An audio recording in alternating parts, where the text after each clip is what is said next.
오늘 하나님의 말씀은 욥기서 37장 1절에서 24절 은혜 가운데 살자라는 제목으로 은혜 나누겠습니다. 미국의 오하이오주의 차든 고등학교에서는 끔찍한 사고가 일어난 적이 있습니다.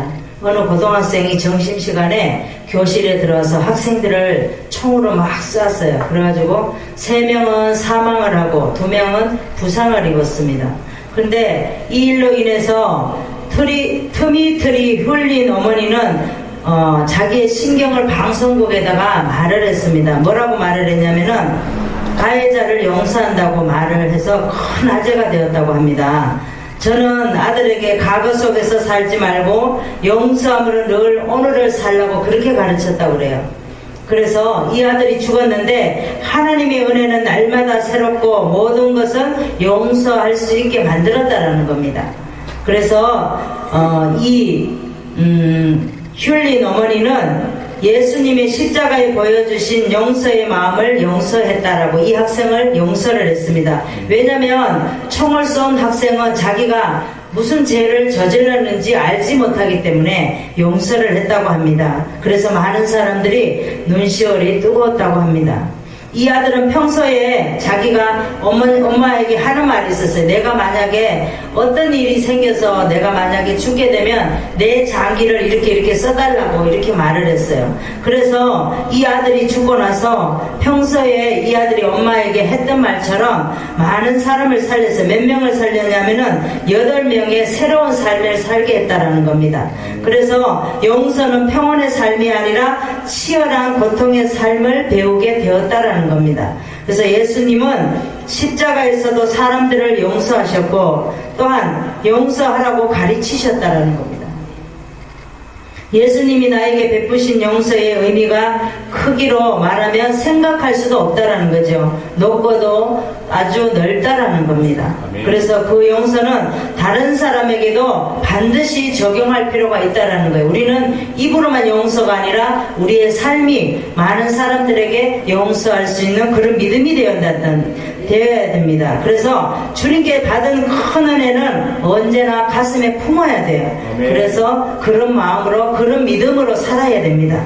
그래서 용서를 깨닫고 예수님의 용서로 우리는 용서를 해야 됩니다. 우리에게 하나님께서는 귀한 외아들을 십자가에 못 박히시면서 우리의 죄를 용서하시며 우리의 죄를 짊어지고 가셨어요. 그런데 우리가 그런 용서를 받았는데 우리는 어떠한 경우에서라도 어떠한 사람일지라도 우리가 용서 못할 일이 없다라는 겁니다. 우리도 날마다 하나님의 은혜 가운데 기억하고 또 하나님의 은혜 가운데 우리 모두가 살아야 될 줄 믿습니다. 오늘 본문을 보겠습니다. 오늘 본문에 보니까 엘리후가 하나님의 주권적인 능력과 지혜에 무한하심을 경외하라는 그런 말씀입니다. 38장은 하나님께서 나타나셔서 말씀을 하셔요. 근데 32장에서 보면 이제 그 전에는 엘리바스와 빌닷과 소발이 늘 말을 합니다. 욥의 친구잖아요. 말을 하고 건면을 하고 이랬을 때 욥은 이 세 친구가 한마디 하면 욥은 3마디, 4마디, 5마디 막 이렇게 했었어요. 그런데 32장에 가서는 점점 자기의 말이 줄어들었습니다. 왜? 하나님이 주권을 인정했기 때문에. 우리도 그렇죠. 우리의 신앙이 조금 우리가 부족하고 그랬을 때는 자꾸 할 말이 많아요. 그런데 하나님을 깊이 들어가면 어떠한 사람이 어떤 말을 해도 우리가 할 말이 없다라는 겁니다. 오늘 본문에 보니까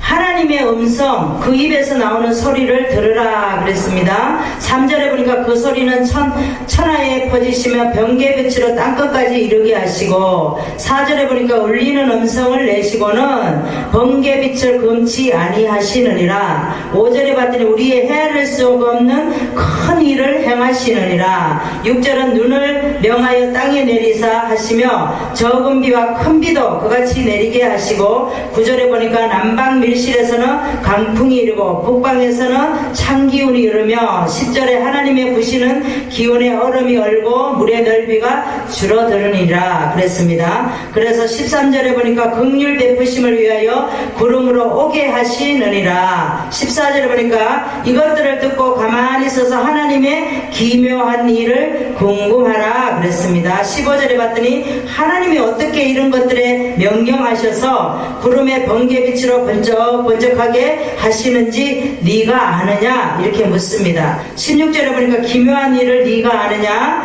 내 의복을 따뜻한 까닭을 네가 아느냐, 네가 견고한 궁창을 펼 수 있느냐, 우리가 그에게 할 말을 너는 우리에게 가르치라 이렇게 말씀하십니다. 그 다음에 22절에 보니까 하나님께서는 두려운 위험이 있느니라. 전능자는 우리가 측량할 수 없나니 권능이 지극히 크사 심판이나 무한한 공의를 굽히지 아니하심이니라. 그러므로 사람들은 하나님을 경외하고 공의를 그는 마음에 지혜롭다 하는 자를 돌아보지 아니하시느니라. 왜냐하면 하나님을 마음에 자기가 교만해서 지혜롭다 하는 자는 하나님께서 돌아보지 않으신다 그랬어요. 그래서 오늘 말씀은 하나님의 주권적인 능력과 지혜의 무한하심을 경외하라는 그런 말씀이었습니다. 우리도 하나님의 은혜 가운데 살아야 됩니다. 우리는 하나님의 은혜를 깨달으면 할 말이 없다라는 겁니다.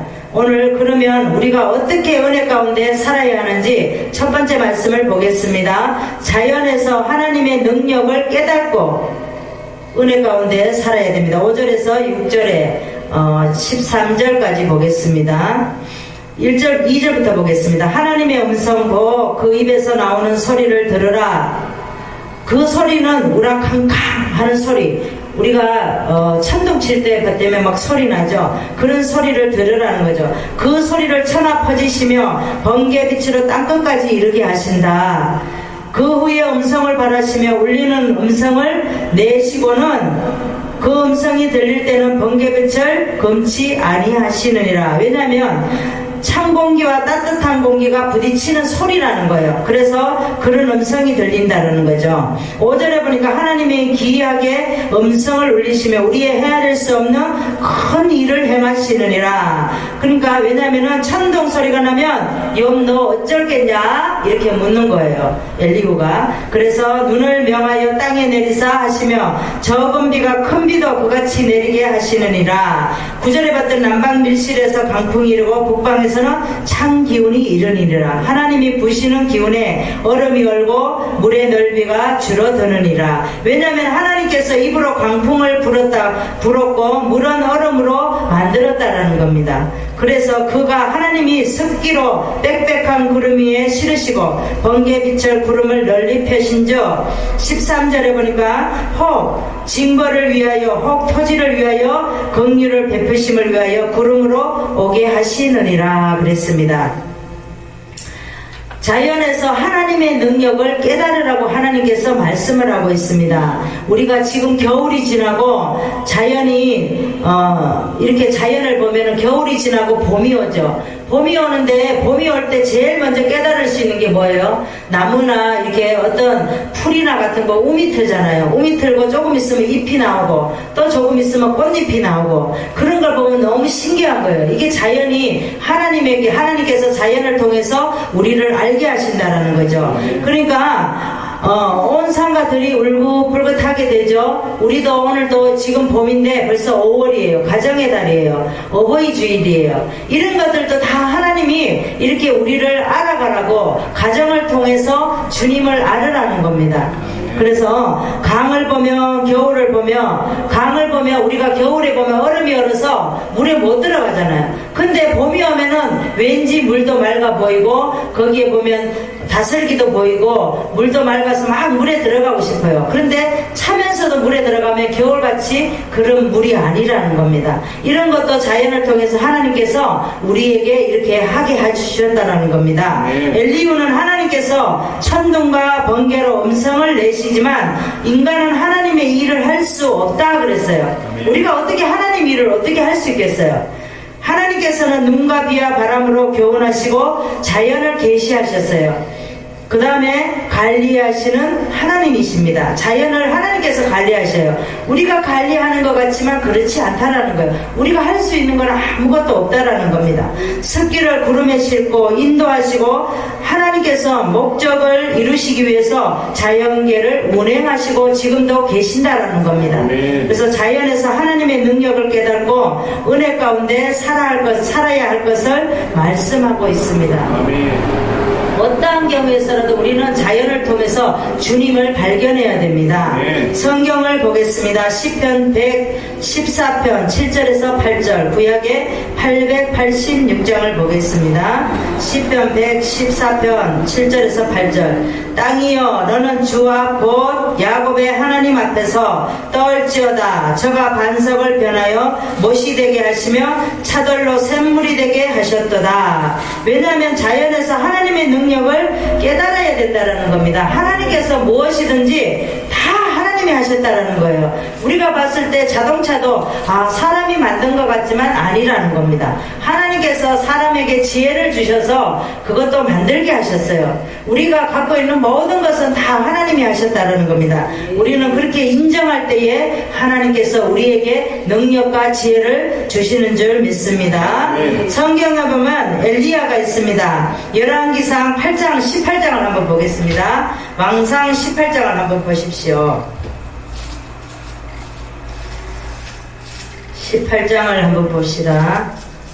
18장에 보면 바알 선지자 섬기는 신이 누가 진짜 신인가, 너네 신이 진짜인가, 내가 섬기는 하나님의 신이 진짜가 대결을 했습니다. 이 두 신을 섬기려고 이제 누가가 이 참신인가 대결을 했어요. 그런데 불이 하늘에서 내려와서 바알 선지자를 450명을 다 기송강에서 다 죽여버립니다.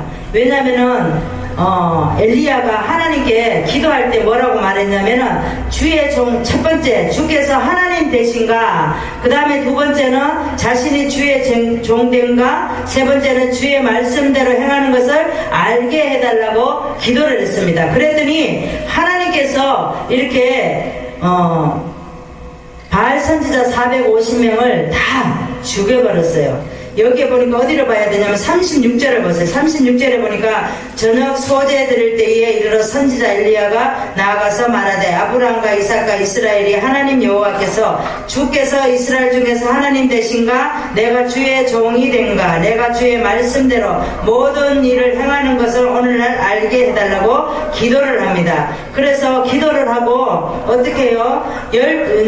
통 4설 갖다가 물을 채워서 12통을 부었습니다. 부으니까 물이 단으로 흐르고 도량에 물이 가득하게 되었어요. 그래서 저녁 소재를 드렸더니 모든 것이 엘리야의 기도로 되었다라는 겁니다. 엘리야는 자연에서 하나님의 능력을 깨닫고 은혜 가운데 살았습니다. 우리도 엘리야처럼 자연에서 하나님의 능력을 깨달아야 됩니다. 그래서 은혜 가운데 우리가 하나님께서 이렇게 하셨다라고 고백할 수 있는 저와 여러분 되시기를 바랍니다. 우리가 어떻게 은혜 가운데 살아야 됩니까? 두 번째 말씀을 보겠습니다. 무한하신 하나님의 지혜를 깨닫고 은혜 가운데 살아야 됩니다. 14절에서 20절까지 보겠습니다. 욥이여 이것을 듣고 가만히 서서 하나님의 기묘하신 일을 궁구하라. 하나님이 어떻게 이런 것들에 명령하셔서 구름의 번개빛으로 번쩍번쩍하게 하시는지 네가 아느냐? 구름을 평평하게 뜬 것과 지혜가 온전하신 자의 기묘한 일을 네가 아느냐? 남풍으로 인하여 땅이 고요할 때에 내 의복이 따뜻한 까닭을 네가 아느냐? 내가 능히 그와 함께하여 부은 거울 같은 견고한 궁창을 펼 수 있느냐? 우리가 그에게 할 말을 너는 우리에게 가르치라. 우리는 어두워서 진술하지 못하겠노라. 왜냐하면 하나님의 섭리를 다 이해하지 못하기 때문에 이렇게 못 전한다라는 거죠. 내가 욥이 말하고 싶은 것을 어찌 하나님에게 고할 수 있으랴? 어찌 삶 키우기를 바랄 자가 있으랴? 이렇게 말을 했습니다. 그래서 엘리후가 욥의 죄에 얽매여 자연을 통해서 말씀하시는 음성을 듣지 못하니 귀를 열고 들으라고 욥에게 말을 합니다. 인내로 말씀을 기다려야 하며 하나님의 창조 사역을 이해하고 있는가 질문을 합니다. 우리는 하나님의 창조의 질서에 그 어떤 자연 계시를 이해하고 있습니까? 하나님의 기묘하신 섭리와 역사에 대해서 답을 알 수가 없다라는 거예요. 우리는 하나님의 섭리를 깨달을 수가 없어요. 정답이 없다라는 거예요. 하나님만이 할 수밖에 없다라는 겁니다. 그래서 무한하신 하나님의 지혜를 깨닫고 은혜 가운데 살으라고 말하고 있습니다.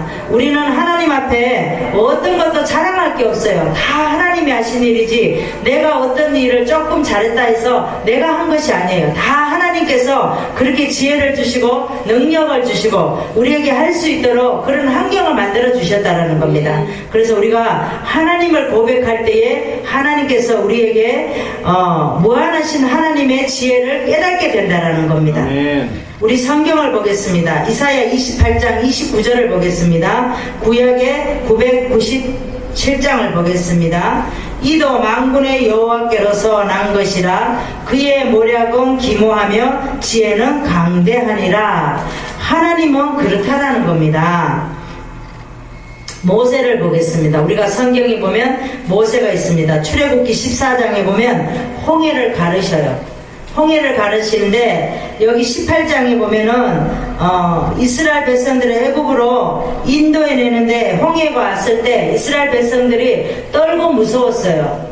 그러니까 14장에서는 출애굽을 하는데 애굽에서 인도하여 내고 또 이제 18장에서는 12장에서 애굽에서 나오고 14장에서는 이제 홍해를 건너게 됩니다. 홍해를 건너게 되는데 홍해를 건널 때 다 두려웠어요. 홍해를 어떻게 건널 수 있겠어요? 그런데 하나님이 모세에게 지혜를 줍니다. 네가 갖고 있는 거 뭐냐 묻습니다. 그랬더니 지팡이입니다 그랬어요. 그랬더니 그 지팡이는 그냥 지팡이가 아니었어요. 하나님의 지팡이.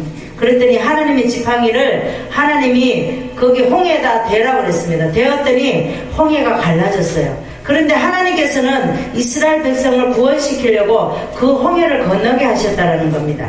그래서 애굽 사람을 살리려고 홍해를 갈른 게 아니라 이스라엘 백성을 우리를 살리려고 하나님은 홍해를 갈르셨다는 거예요. 아멘.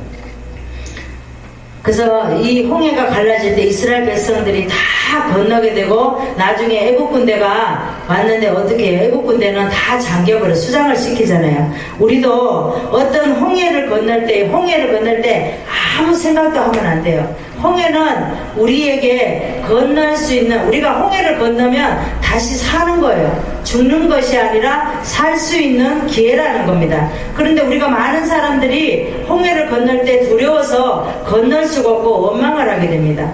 우리가 어떤 고난이 왔을 때 고난이 끝이 아니라 막다른 골목에 가면 하나님께서 또 피할 길을 주신다는 거예요. 하나님은 그런 하나님이라는 거죠. 우리도 무한하신 하나님의 지혜를 깨닫고 은혜 가운데 사는 저와 여러분 되시기를 바랍니다. 우리가 어떻게 은혜 가운데 살아야 하는지 세 번째 말씀을 보겠습니다.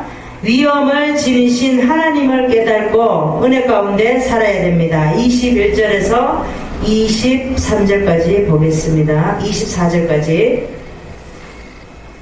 사람이 어떤 때는 궁창이 강명을 벌 수 없어도 바람이 지나가면 맑아지느니라. 북방에서는 금빛이 나오나니 하나님께서는 두려운 위엄이 있느니라. 여기 금빛이라는 것은 햇살을 말합니다. 우리가 21절에 보면 사람이 어떤 때는 궁창의 강명을 벌 수 없어도 바람이 지나가면 맑을 수도 있다라는 거죠.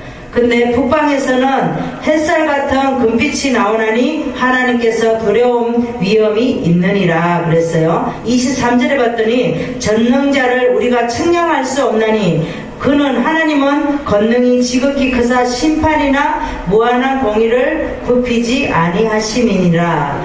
그러므로 사람들은 그를 하나님을 경외하고 하나님 마음에 지혜롭다 하는 자를 돌아보지 아니하시느니라. 왜냐하면 어리석은 자기 때문에 자기 스스로 자기가 마음에 지혜롭다 하는 사람은 어리석다라는 겁니다. 그런 사람들은 하나님이 돌아보지 않으신다라고 말씀을 하고 있습니다. 그래서 엘리후는 태양이 구름에 가려 있는 것과 같이 하나님의 존재하시고 두려운 위엄을 지니셨으므로 하나님의 의를 굽히지 않으시는 전능자이시니 하나님을 경외하라고 다시 강조하고 있습니다. 그래서 위엄을 지니신 하나님을 깨닫고 은혜 가운데 살아야 됨을 말하고 있습니다. 성경을 보겠습니다. 역대상 29장 11절을 보겠습니다. 구약의 654장을 보겠습니다. 여호와여 강대하신가 권능과 영광과 이김과 위엄이 다 주께 속하였사오니 천지에 있는 것이 다 주의 것이로소이다. 여호와여 주권도 주께 속하였사오니 주는 높으사 만류의 머리심이니라 그랬습니다. 왜냐하면 위엄을 지니신 하나님을 깨닫고 은혜 가운데 살라고 말씀하고 있습니다. 에스겔이 있습니다. 에스겔서 8장을 보면 우리 에스겔 8장을 한번 찾아보세요. 에스겔 8장